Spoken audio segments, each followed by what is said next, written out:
My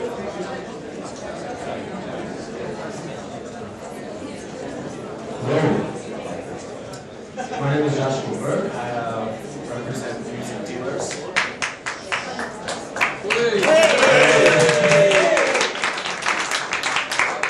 Okay, so I was asked to go quick, so I'm going to try to get my points across and get in and out, and hopefully entertain you.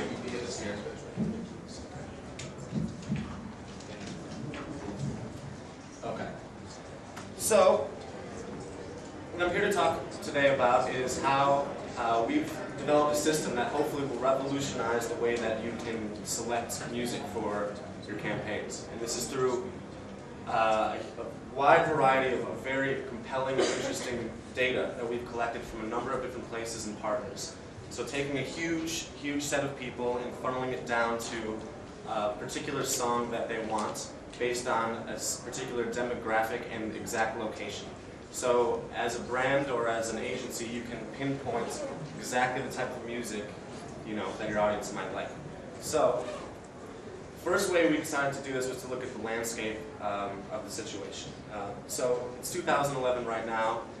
It's not 1980. It's not even 10 years ago. 10 years ago, if you asked a brand or a big brand, if you told them that you had a way to, in Japan, aged 20 to 35-year-old females determine exactly what kind of music that would resonate best with them, they would be paying out of their pockets for that.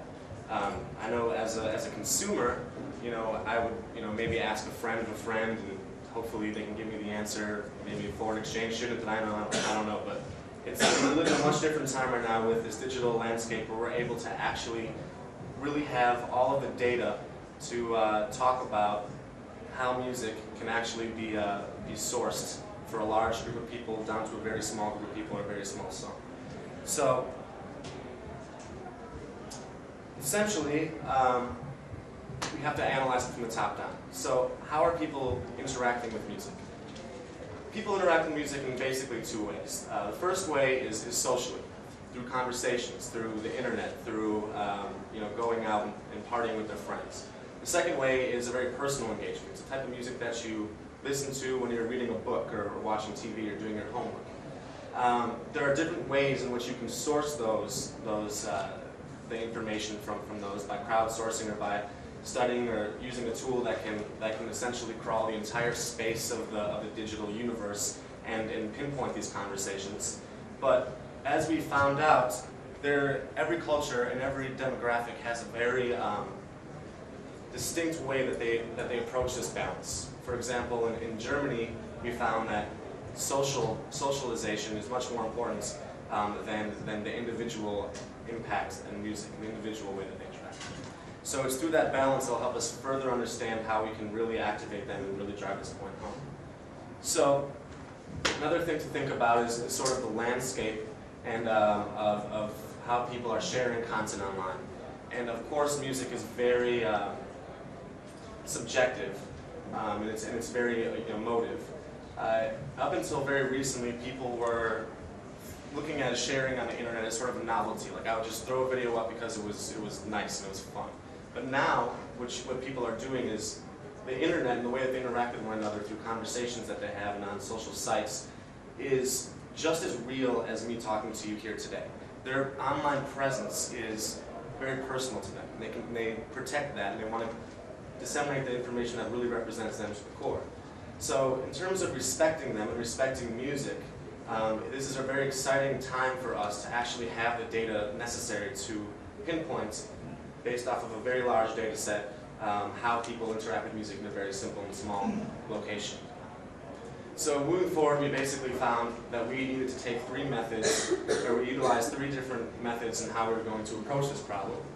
One of them was through crowdsourcing individual reviews, using a platform, very exciting platform that has successfully been able to predict future hits before they drop, through crowdsourcing literally millions and millions of reviews and localizing them and comparing and contrasting the data to pinpoint sentiments based on the music. Another way is by surveying social interaction through a social monitoring tool that covers over 11 billion conversations that can be pinpointed to target specific conversations and track the people where they are interacting with the music. And then the last way is identifying music that aligns with those and testing them back through the system to see how resonant they're going to be. So,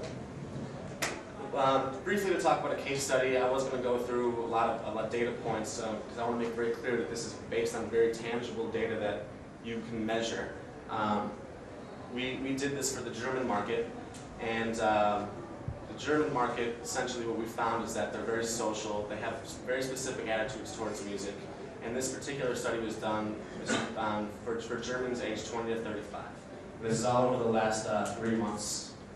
So we were able to isolate that these are the top 5 genres that people were talking about, that these are the bands of those genres that came up mostly in conversations about them, and that through our platform, Music Dealers, which is at the heart a sync agency, but granted we're definitely a lot more than that. We have a lot of services, and basically our aim is to problem solve, to take the needs of the artists and take the needs of our potential clients and align them to get the best result for both. So essentially what we were able to do is pick the bands that align with these and come up with solutions that work in accordance to the German demographic that I'm targeting. So let's skip ahead with this, I'll come back to this in a little bit. Surveying the social interaction. Basically we took, out of thousands of different social media sites, we were able to take 500, narrow it down to 120, and then finally 32 of the social sites in Germany that had the highest volume of conversation for music.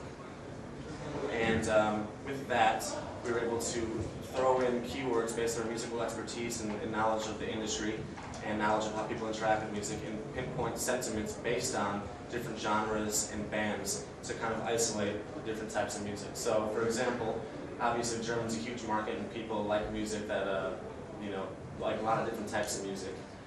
This is just one. Electronic was one of the highest rated in terms of sentiment, but we were able to tell top artists by this genre, the top sites by conversation, the conversation volume over time, the sentiments towards the genre, or as you can see 49%, which is the largest segment, is positive, and then how the genre is shared.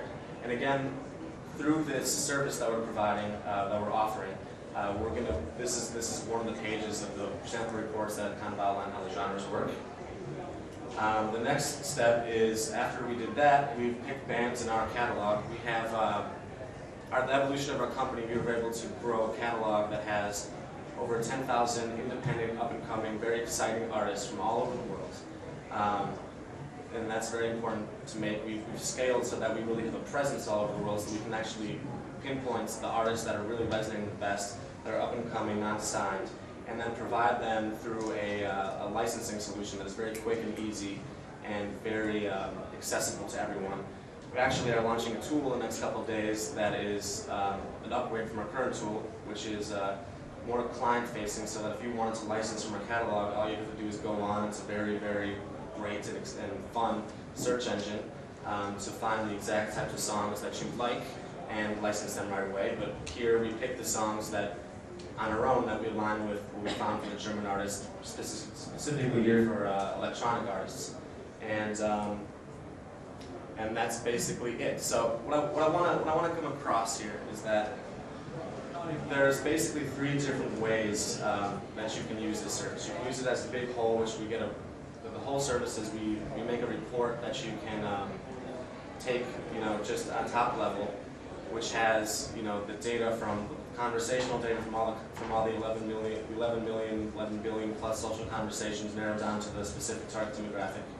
You can take just the piece about the licensing, or you can take, if you have 3 songs for your campaign that you just want to test in the market to see how resonant they'll hit, you can take one of those songs, run it through our system, get the reviews from the demographic, and find out exactly which ones resonate the best, and we can determine that as well. So there's a lot here. I try to get through it as quickly as possible. I'm going to be out there, so if you guys want to have a further conversation about this, I'll be happy to have that with you. So thank you very much. And